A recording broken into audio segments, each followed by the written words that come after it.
We can rebuild him. We have the technology.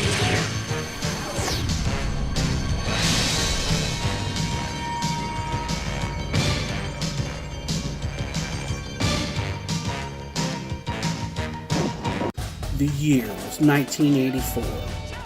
G.I. Joe was on a roll and had re-established itself as a hit. In the Sunbow cartoon miniseries G.I. Joe, A Real American Hero, the Joes vanquished Cobra Commander and Destro. This left the door open for the Revenge of Cobra miniseries. This miniseries is where Zartan made his debut on the Sunbow cartoon. I remember my first experience with Zartan, seeing the toy commercial and hearing the jingle. Basically the same commercial without the toys in it was used when Zartan first appeared in issue number 24 of the Marvel Comics series. He was fully introduced in G.I. Joe, A Real American Hero number 25 in July of 1984. Zartan is the master of disguise. He is one of the main villains in the series and is a leader of the dreadnoks, which always reminded me of guys from the Wasteland and Mad Max. The dreadnoks were mercenaries who often worked directly for Cobra Commander. Very little is known of his background. Zartan can alter his skin color at will to blend in with his environment. He is also a ventriloquist and speaks over 20 languages and dialects. Zartan and the dreadnoks have also been known to use holographic technology and other means to disguise themselves.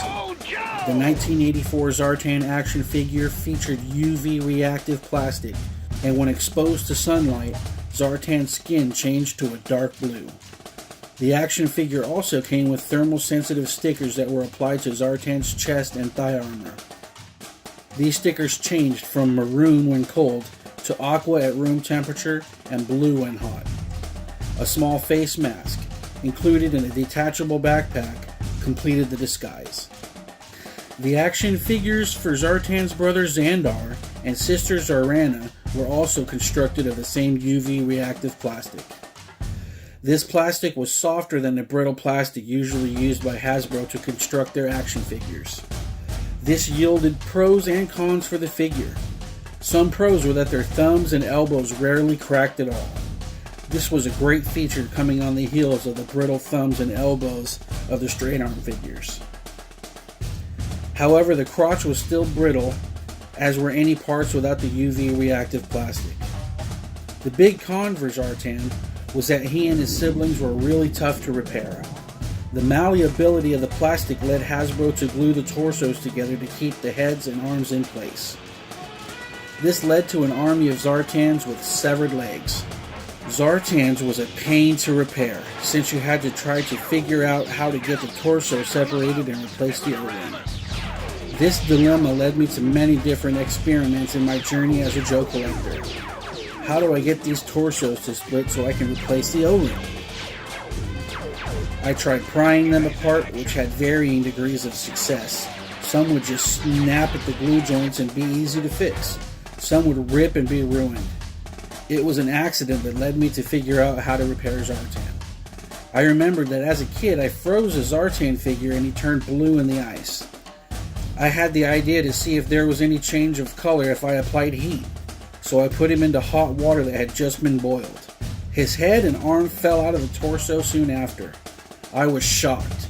I grabbed out the torso and was able to pull it apart easily. Amazing. I must warn anyone repairing their own Zartan with this method not to leave his sleeves in the hot water for too long or risk the paint peeling off. Yes, the sleeves are painted black. Or maybe it was a rubber coating. Either way, don't do it. Once you get the torso split, it's easy sailing. Put the new O-ring on the hook.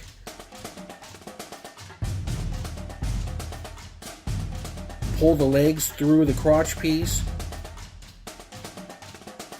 Wrap the O-ring around the back torso.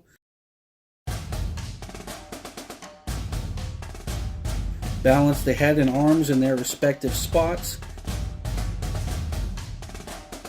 And then attach the front torso piece. Securing the whole figure with a small Phillips screw in the back hole. Bam!